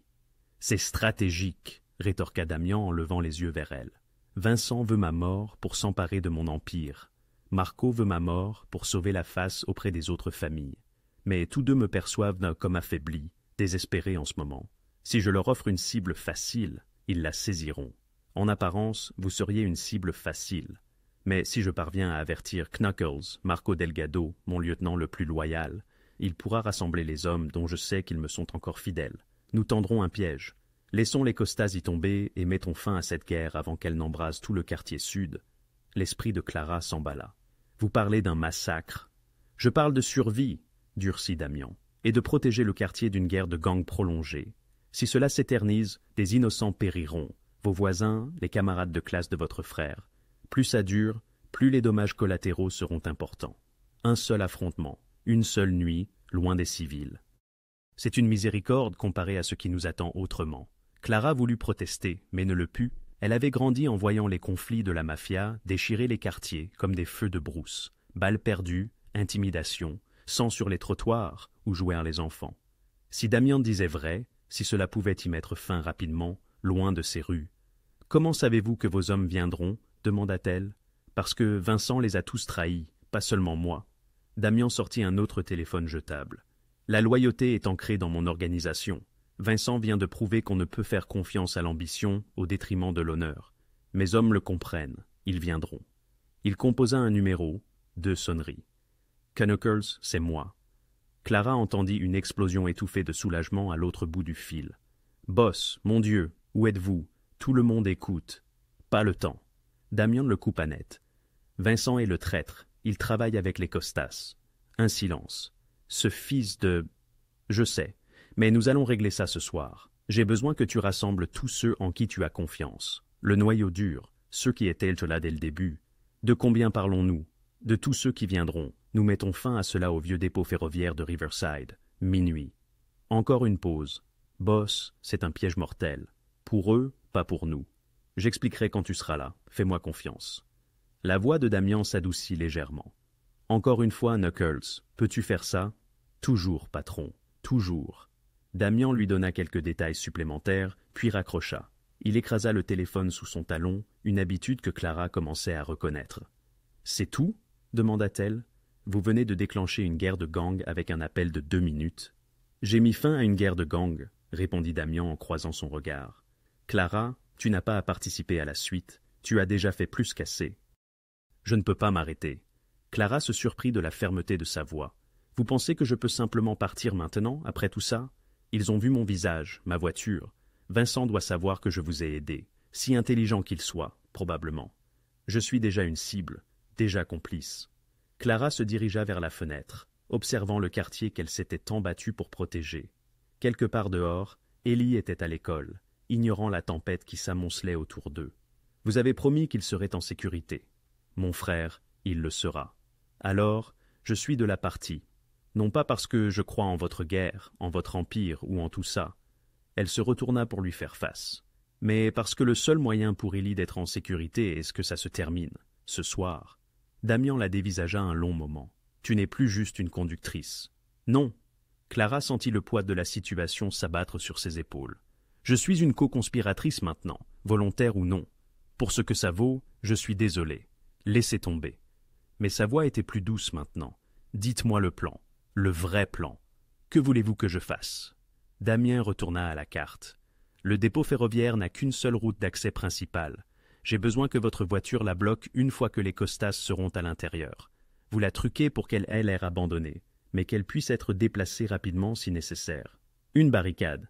Exactement. » Et il hésita. « Si les choses tournent mal, si mes hommes ne viennent pas, ou si les Costas amènent plus d'hommes que prévu, vous courez. Vous prenez Ellie et vous quittez la ville. Il y a de l'argent dans cette boîte là-bas. Assez pour reprendre à zéro ailleurs. » Clara regarda la boîte métallique sur le sol. « De l'argent pour s'échapper, juste au cas où. »« Ça n'en arrivera pas là, » dit-elle, essayant de se convaincre. « Probablement pas, » dit Damian en pliant la carte. « Mais je prévois toutes les éventualités. » Dehors, le soleil se couchait, peignant le ciel de nuances de feu. Clara pensa à son père, au choix qu'il avait fait pour aider les gens, peu importe de quel côté de la loi il se trouvait. Elle pensa à Ellie, en sécurité à l'école, ignorant que sa sœur était sur le point de participer à quelque chose qui ne pourrait jamais être annulé. « Quand partons-nous » demanda-t-elle. « Après la tombée de la nuit. Nous allons repérer le dépôt ferroviaire, préparer le terrain, attendre que tout le monde arrive. » Clara hocha la tête. « Alors, je dois d'abord passer un appel, vérifier Ellie. » Damian lui tendit son dernier téléphone jetable. « Fais vite, ne lui dis pas où tu es. » Elle composa le numéro de leur appartement. Ellie répondit à la 3e sonnerie. « Clara, où es-tu? Je suis rentrée. »« Je fais un double service, » mentit-elle avec aisance. « Urgence au restaurant. Je rentrerai tard ce soir. Peut-être vraiment tard. Tu vas bien? »« Oui, je vais bien. Il y a des restes de pizza. »« Bien. Ellie, écoute. » Elle marqua une pause, choisissant ses mots avec soin. « Si quelque chose d'étrange se produit, si quelqu'un vient me demander de mes nouvelles, tu ne sais rien. Compris? Clara, qu'est-ce qui se passe? Rien. Fais-moi juste plaisir. D'accord? D'accord. Il avait l'air inquiet. Fais attention. Toujours. Elle raccrocha avant que sa voix ne puisse se briser. Damien reprit le téléphone, l'écrasa. Prête? Clara le regarda. Cet homme qui était entré dans sa vie 2 nuits auparavant et avait tout bouleversé. Ce criminel, ce survivant, cette personne qui, d'une manière ou d'une autre, la comprenait mieux que personne depuis des années. « Mettons fin à tout ça, » dit-elle. Et tandis que l'obscurité tombait sur la ville, ils se préparèrent à la guerre. Le dépôt ferroviaire de Riverside était une carcasse de déclin industriel, des rails rouillés menant nulle part, des entrepôts effondrés et des conteneurs maritimes empilés comme des pierres tombales oubliées, l'endroit parfait pour que des fantômes règlent leur compte. Clara conduisit lentement à travers l'entrée, ses phares fendant l'obscurité.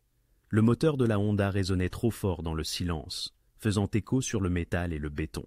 Là, indiqua Damian un point d'étranglement où la route d'accès se rétrécissait entre 2 murs de conteneurs. C'est là qu'il nous faut la voiture. Clara positionna précisément la Honda, l'orientant pour créer un goulot d'étranglement. Quiconque tenterait de partir rapidement devrait s'arrêter, reculer, manœuvrer. Des secondes précieuses qui pouvaient faire la différence entre l'évasion et la capture. Elle coupa le moteur et sortit. L'air nocturne était froid, portant l'odeur de rouille et d'huile. Au loin, les lumières de la ville brillaient comme une fausse aube. « Vous avez apporté des outils ?» demanda Damian. Clara ouvrit le coffre, révélant la boîte à outils du garage de son père. « Vous avez dit de la trafiquer. Je la trafique. » Elle travailla rapidement, retirant le capuchon du distributeur et le glissant dans sa poche de veste. Sans lui, la voiture ne démarrerait pas, mais elle pouvait le réinstaller en moins de 30 secondes, si nécessaire. Puis, elle desserra le loquet du capot, donnant l'impression que la voiture était tombée en panne, naturellement. « Parfait, » observa Damian. Elle a l'air abandonnée, mais fonctionnelle. « Je suis pleine de surprises, » répondit Clara en essuyant ses mains sur son jean. Son cœur tambourba, mais ses mains étaient stables. Étrange de se sentir aussi calme, maintenant que le moment était arrivé. Damian consulta sa montre. Knuckles devrait arriver dans 20 minutes. Avec un peu de chance, il amènera au moins une douzaine d'hommes. Et Vincent, il viendra. Son ego ne le laissera pas résister. Le sourire de Damian était glacial. Il me croit désespéré, acculé. Il voudra voir mon visage quand je réaliserai que j'ai perdu. Ils s'enfoncèrent plus profondément dans le dépôt ferroviaire, leurs pas crissant sur le gravier. Damian avait bien choisi l'emplacement. Des lignes de visée dégagées, mais beaucoup de couverture. Les conteneurs d'expédition créaient des positions défensives naturelles. Les voies surélevées offraient une hauteur stratégique. « Tu devrais rester près de la voiture, » lui dit Damian. « Quand les tirs commenceront... »« Je sais, » l'interrompit Clara. « Reste à terre, sois en sécurité. » Clara le regarda. « Tu l'as dit 3 fois. »« Parce que je le pense vraiment. » Il s'arrêta, se tourna complètement vers elle. « Clara, après ce soir... » « Ne fais pas ça, » le coupa-t-elle. « Ne me fais pas le discours au cas où je ne m'en sortirai pas. Nous sortirons tous les deux d'ici. Tu as l'air sûr? Je dois l'être pour Ellie. » Damian tendit la main, sa main flottant près de son visage un instant avant de retomber. « Il a de la chance de t'avoir. »« Oui, eh bien... » La gorge de Clara se serra. « Assurons-nous qu'il continue de m'avoir. » Des phares apparurent au loin. Ils se tendirent tous les deux, puis se détendirent, tandis que Damian reconnaissait les véhicules. Knuckles. 3 voitures entrèrent dans le dépôt ferroviaire, des berlines cabossées et des camions de travail qui se fondaient dans n'importe quel quartier ouvrier. Des hommes sortirent des véhicules, peut-être 15 d'entre eux, se déplaçant avec une efficacité routinière. Ils se dispersèrent immédiatement, prenant position derrière les conteneurs et les murs. Marco Knuckles Delgado s'approcha. Un homme aux épaules épaisses d'une 40aine d'années, avec des jointures cicatrisées et des yeux loyaux. « Boss !» il étreignit brièvement Damian. « Content de te voir respirer. »« Content de respirer, » dit Damian en désignant Clara. « C'est Clara. C'est grâce à elle que je suis encore en vie. » Knuckles lui fit un signe de tête avec un respect sincère. « Madame, ne me madames pas. J'essaie juste de ne pas me faire tuer. » Knuckles sourit. « Vous avez choisi la mauvaise nuit pour ça. » Il se tourna vers Damian. « Nous avons fait passer le mot par les canaux habituels, laissé entendre que tu serais ici, blessé et seul. Vincent a mordu à l'hameçon. Il a dit aux Castiglianos que tu tentais un dernier baroud désespéré. Combien d'hommes amène-t-il?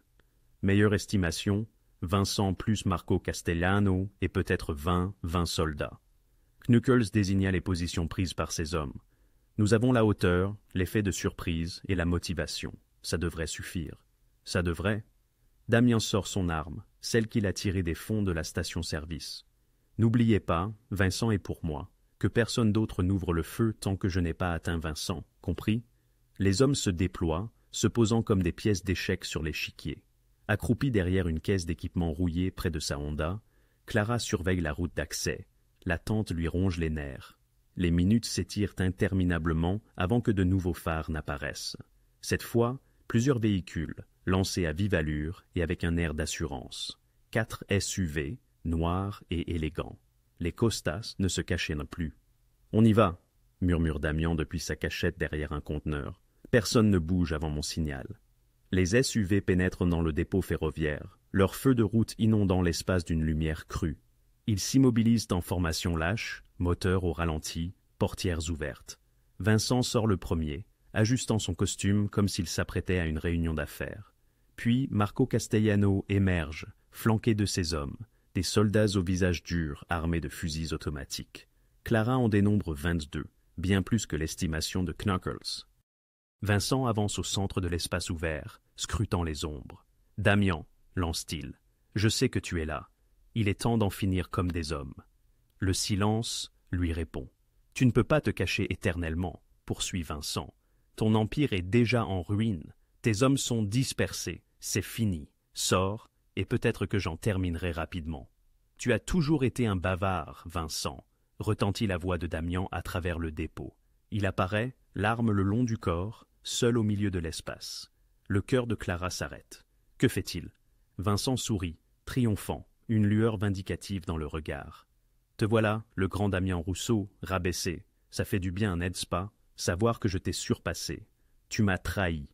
J'ai évolué. » Vincent écarte les mains. « Tu es faible, Damien, trop prudent, trop effrayé d'étendre ton influence sous ma direction.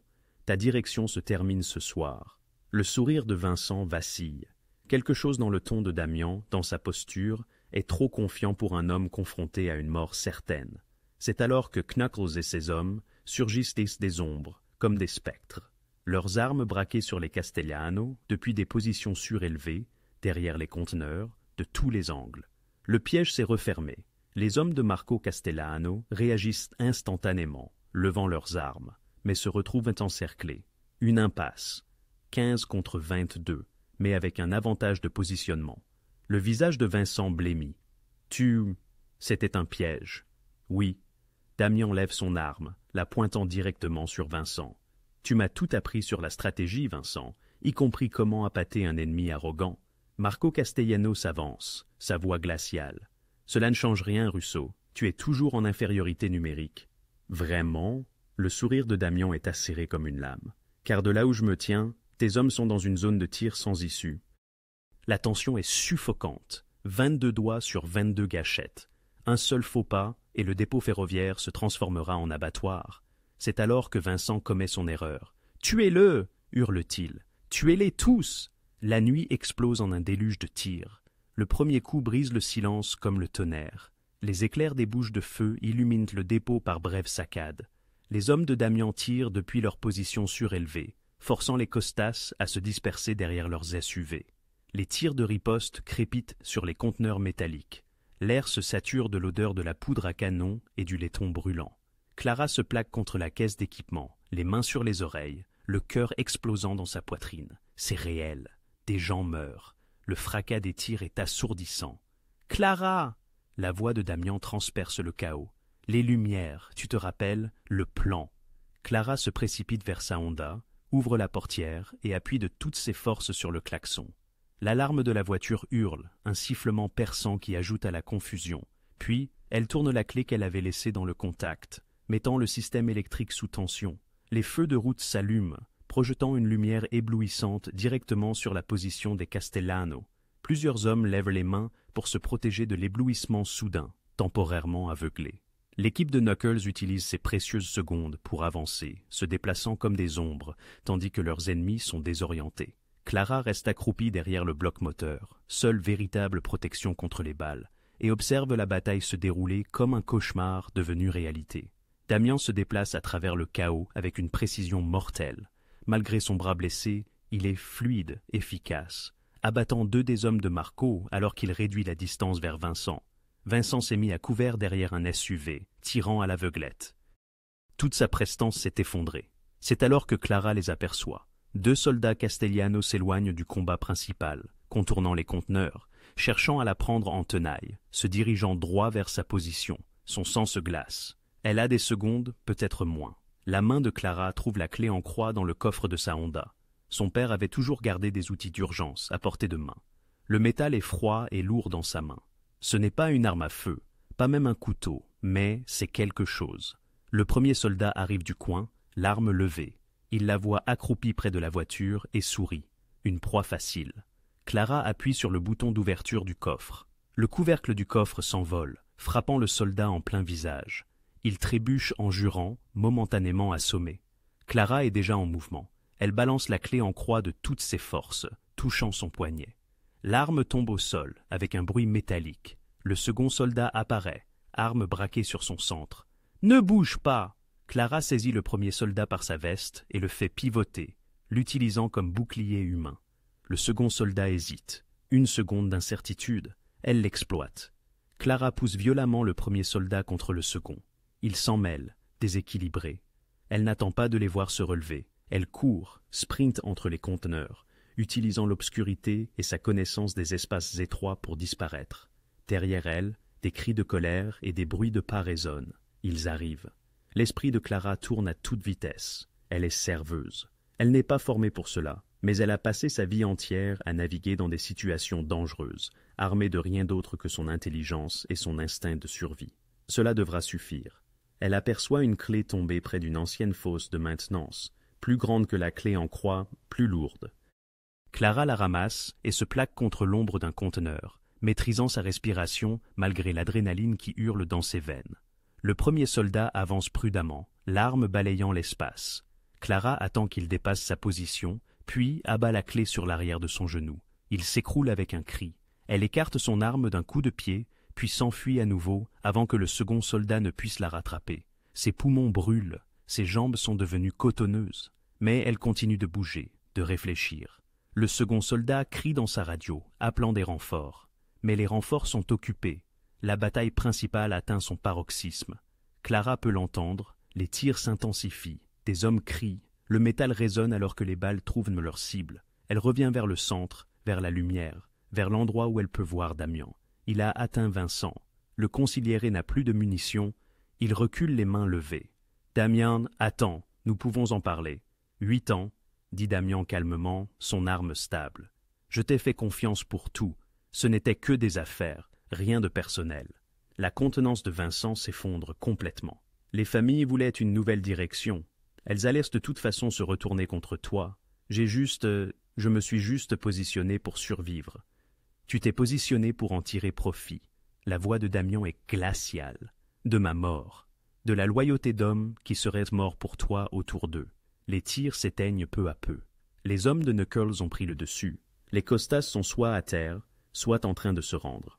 Marco Castellano lui-même gît immobile à côté de son SUV, victime de sa propre ambition. Vincent le voit aussi. Il voit qu'il a perdu. « S'il te plaît, Damian, nous avons construit cela ensemble. »« Non !»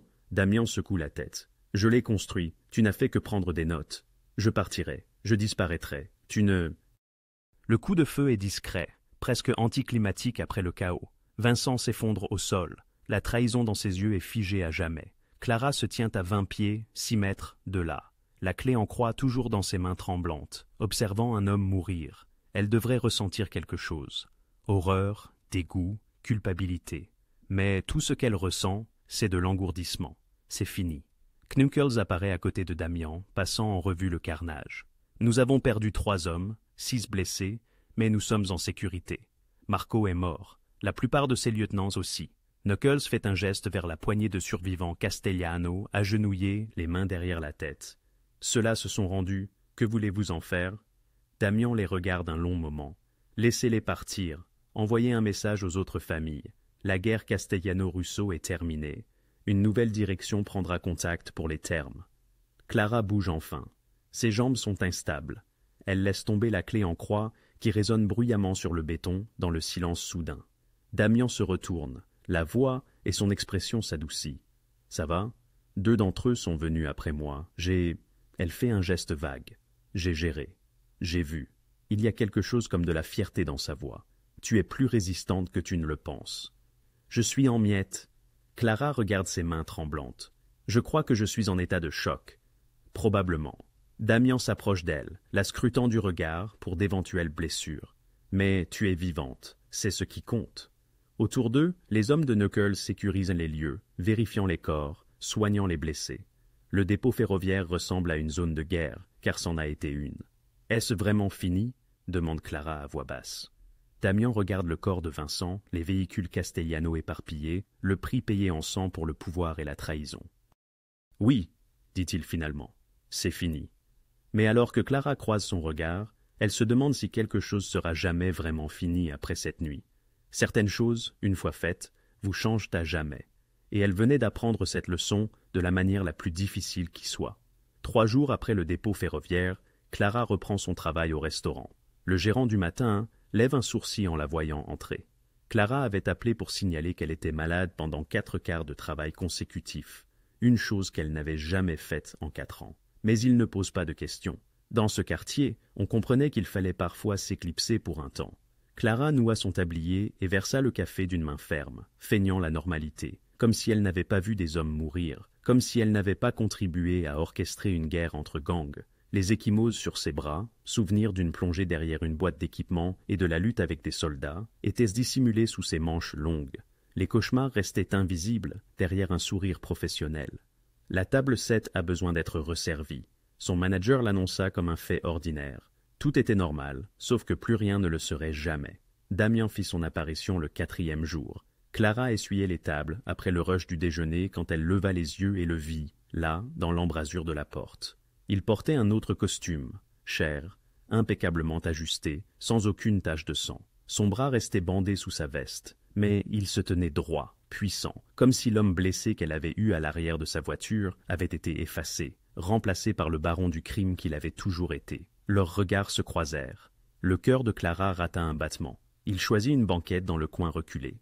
Elle s'approcha avec son carnet de commandes, jouant son rôle. « Un café ?» demanda-t-elle. « S'il vous plaît !» Sa voix était basse. « Et un instant de votre temps. » Clara versa le café, puis se glissa dans la banquette face à lui, conservant une attitude décontractée. Pour tout observateur, il n'était bis qu'un client et une serveuse en pause. « Vous ne devriez pas être ici, » murmura-t-elle. « Je sais, mais je devais vous voir. » Damian poussa une enveloppe sur la table. « Pour tout ce que vous avez fait, tout ce que vous avez risqué. » Clara regarda l'enveloppe, mais ne la toucha pas. « Combien ? 50 000. » Elle rit, un rire discret et amer. « C'est le tarif pour frôler la mort. »« Clara, je ne veux pas de votre argent, Damian. » Elle le regarda droit dans les yeux. « Je n'ai pas fait ça pour l'argent. Je l'ai fait parce que vous avez promis qu'Ellie serait en sécurité. Parce que je n'avais pas le choix. Parce que... » Elle s'arrêta, ne sachant comment achever sa phrase. « Parce que, d'une manière ou d'une autre, au milieu de toute cette folie, j'ai commencé à vous faire confiance. » La voix de Clara baissa jusqu'à un murmure à peine audible. « Et cela me terrifie plus que tout le reste. » Damian resta silencieux un instant. Puis il retira l'enveloppe. « Au moins, laissez-moi... » « Non. » Clara se leva. « Nous avions un accord, 48 heures. Puis vous disparaissiez de ma vie. Alors, disparaissez. » Elle s'éloigna avant qu'il ne puisse répondre, avant qu'elle ne change d'avis, avant que la douleur dans sa poitrine ne se transforme en quelque chose qu'elle ne pourrait contrôler. Quand elle se retourna, la banquette était vide. L'enveloppe avait disparu, tout comme lui. 5 semaines plus tard, Clara rentra chez elle pour trouver Ellie assis à la table de la cuisine, fixant l'écran de son ordinateur portable, les larmes coulant sur son visage. « Ellie !» Elle laissa tomber son sac, se précipitant vers lui. « Qu'est-ce qui ne va pas ? Qu'est-ce qui s'est passé ?» Il tourna l'ordinateur portable vers elle, incapable de parler. C'était un email du service de facturation de l'hôpital. Sa dette médicale de 14 700 $, suite à l'accident de voiture d'il y a 2 ans, le poids qui les écrasait tous les deux, avait été entièrement réglé par un donateur anonyme via un compte intraçable. Clara eut le souffle coupé. « Je ne comprends pas, » murmura Ellie. « Qui ferait ça ?» Elle fixa l'écran, l'esprit tourbillonnant. 50 000, 50 000. Il lui avait proposé 50 000, 50 000, et elle avait refusé. Alors, il avait trouvé un autre moyen, un moyen qu'elle ne pouvait refuser. « Je ne sais pas, mentit-elle doucement. Peut-être que papa avait une assurance vie que nous ignorions. Peut-être, Clara. Ellie lui prit la main. Cela change tout. Je peux enfin aller à l'université maintenant. Je peux. Sa voix se brisa. Nous sommes libres. Clara le serra dans ses bras, ravalant ses propres larmes. Oui, nous sommes libres. Mais elle savait mieux. La liberté avait un prix, et elle l'avait payé au dépôt ferroviaire de Riverside. Dans les semaines qui suivirent, Clara remarqua d'autres changements inattendus. Les jeunes du coin qui avaient l'habitude de l'importuner sur le chemin du retour la saluaient désormais avec respect. Le propriétaire, qui la menaçait d'expulsion pour les retards de loyer, devint soudainement accommodant. Madame Chun, de l'épicerie du coin, glissait des articles supplémentaires dans son sac, sans frais. Les gens savaient, ils n'en parlaient pas. Ce quartier comprenait la valeur du silence, mais ils savaient que Clara était la femme qui avait caché Damian Rousseau. La femme qui avait survécu à 2 jours de fuite avec l'homme le plus puissant du South Side. Elle n'avait pas rejoint son monde, n'était pas devenue une partie de son empire, mais elle avait gagné quelque chose d'une valeur presque égale, le respect. Et dans ce quartier, le respect était une monnaie sonnante et trébuchante. Devant le restaurant, d'élégantes voitures noires commencèrent à apparaître occasionnellement. Jamais la même, jamais longtemps. Juste là, une présence silencieuse avant de disparaître dans le trafic. Clara ne les reconnaissait jamais, ne les regardait jamais directement, mais elle savait toujours quand elles étaient là. 3 mois après l'épisode du dépôt ferroviaire, Clara fermait le restaurant un paisible jeudi soir. Le soleil se couchait, peignant la rue de nuances ambrées et dorées. Elle verrouilla la porte et se tourna pour rentrer chez elle. Une voiture familière roula lentement dans la rue, pas les berlines noires des mois passés. La Honda, sa Honda. Réparée, la peinture refaite, le rétroviseur latéral manquant remplacé. La voiture s'arrêta au feu rouge directement en face d'elle. À travers la vitre, leurs regards se croisèrent. Damian avait l'air différent, peut-être plus dur, ou peut-être simplement plus lui-même. Il ne sourit pas, ne fit pas de signe. Il se contenta de la regarder pendant 3 longues secondes, une éternité et un instant. Clara ne sourit pas non plus, mais elle hocha la tête une seule fois. Bref, une reconnaissance, un adieu, un merci. Le feu changea. La Honda s'élança et disparut au coin de la rue. Clara resta sur le trottoir, regardant jusqu'à ce que les feux arrière s'estompent. Puis, elle se retourna et rentra chez elle, où Ellie faisait probablement ses devoirs, où la facture pesait toujours, mais d'un poids moins écrasant maintenant, où la vie continuait dans toute sa glorieuse complexité. Elle ne reverrait plus jamais Damian Rousseau. Ils le savaient tous les deux. L'histoire était terminée, les 48 heures passaient depuis longtemps. Mais certains liens ne se mesuraient pas en temps. Certaines connexions étaient forgées dans le feu et le sang et des choix impossibles faits à l'arrière d'une voiture déglinguée pendant les 2 jours les plus longs de sa vie.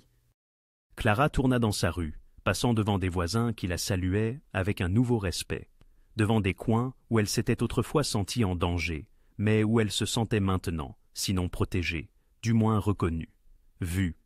Elle était toujours serveuse, toujours une sœur, toujours une survivante, mais elle était aussi autre chose maintenant, quelque chose qu'elle ne pouvait nommer, la femme qui avait caché un roi et qui avait vécu pour en parler, même si le récit ne se faisait que dans le silence, seulement par des regards entendus, seulement par la manière discrète dont le pouvoir reconnaissait le pouvoir.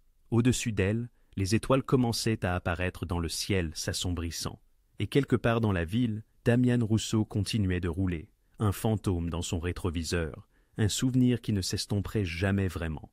La dette était payée, la guerre était finie, et la vie, d'une manière ou d'une autre, continuait.